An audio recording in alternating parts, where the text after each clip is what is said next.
आपको भी हैरानी होगी जो जवाब फाइनेंस मिनिस्टर मैडम ने दिए हैं कि कौन बड़े धन्ना सेठों ने पैसा लिया है, ये देश को आप नहीं बताएंगे। 7 साल पहले गैस के सिलेंडर का रेट 450 रुपये था, आज आपने उसको 1080 रुपये किए हैं। मैं एक सवाल फाइनेंस मिनिस्टर साहब से करना चाहता हूं, क्या इस देश के अंदर गरीबों के लिए, मिडिल क्लास के लिए और धन्ना सेठों के लिए अलग अलग कानून है?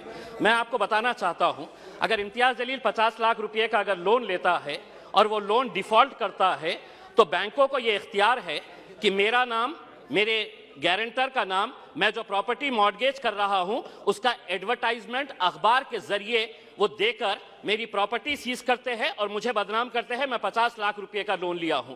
लेकिन अगर कोई किसी ने 5,000 करोड़ रुपए का लोन लिया है, किसी ने 50,000 करोड़ रुपए का लोन लिया है, जिसको आप बड़ी आसानी के साथ हर रोज माफ करते जा रहे हैं, पिछले 4 सालों के अंदर आपने कितना पैसा राइट ऑफ किया है? और ये मैं नहीं बता रहा हूं अध्यक्ष महोदय, ये जवाब कल फाइनेंस मिनिस्टर ने क्वेश्चन आवर के अंदर बताया है।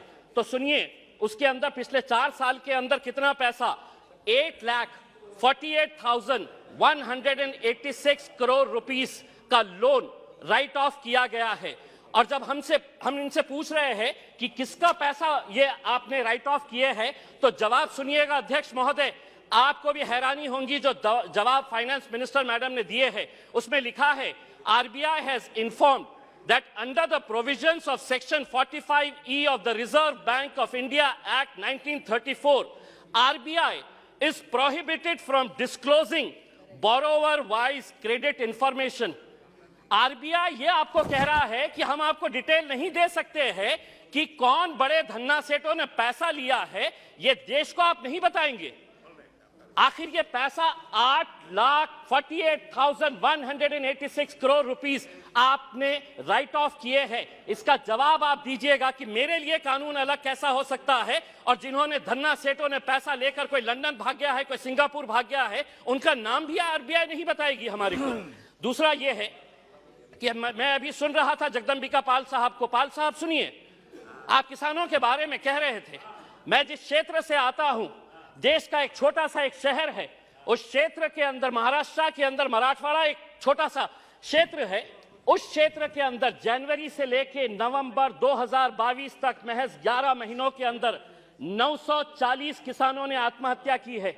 मैं देश की बात नहीं कर रहा हूं, मैं सिर्फ मराठवाड़ा एक जो देश का एक छोटा सा हिस्सा है, कहीं ना कहीं आपकी कुछ नीतियां गलत हो रही है अध्यक्ष महोदय, कहीं ना कहीं आपकी नीतियां गलत हो रही है, वरना इन किसानों की मौत को आपने सिर्फ एक आंकड़ा बनाकर रख दिए है। 940 किसान अगर सिर्फ एक क्षेत्र से मर रहे हैं और ये कहते हैं कि नहीं हमने किसानों के लिए इतना किया है, तो क्या वजह है कि आज किसान अपनी जान दे रहा है? आप ये कहते हैं कि प्रधानमंत्री उज्ज्वला गैस स्कीम के अंडर में आपने 10 करोड़ लोगों को दे दिए हैं। आप ये आंकड़ा बताइए, कितने ऐसे गरीब लोग जो पहले हम भी मानते हैं, हम भी खुश हुए थे, हमने भी स्वागत किए थे कि ये लोग जब अलग अलग तरीके से गैस की जगह पहले लकड़ी के ऊपर, कोयले के ऊपर है तो अपना खाना बनाते थे, आपने गैस दिए, लेकिन कितने लोग अब दोबारा रिफिल करने के लिए जाते हैं? क्या यह सच्चाई नहीं है कि पिछले 7 सालों के अंदर, 7 साल पहले गैस के सिलेंडर का रेट 450 रुपये था, आज आपने उसको 1080 रुपये किए हैं, और ये उम्मीद कर रहे हैं कि आप जितना पैसा एडवर्टाइजमेंट के ऊपर लगा रहे हैं कि प्रधानमंत्री उज्ज्वला योजना के ऊपर, वही पैसा अगर आप दे देंगे तो शायद इन गरीबों को फायदा होगा। अनएम्प्लॉयमेंट, आज बेरोजगार, ये आंकड़ा मैं नहीं बता रहा हूं, कोई मनगढ़ंत आंकड़े नहीं बता रहा हूं, centre for monitoring Indian economy, इनके आंकड़े आए हैं।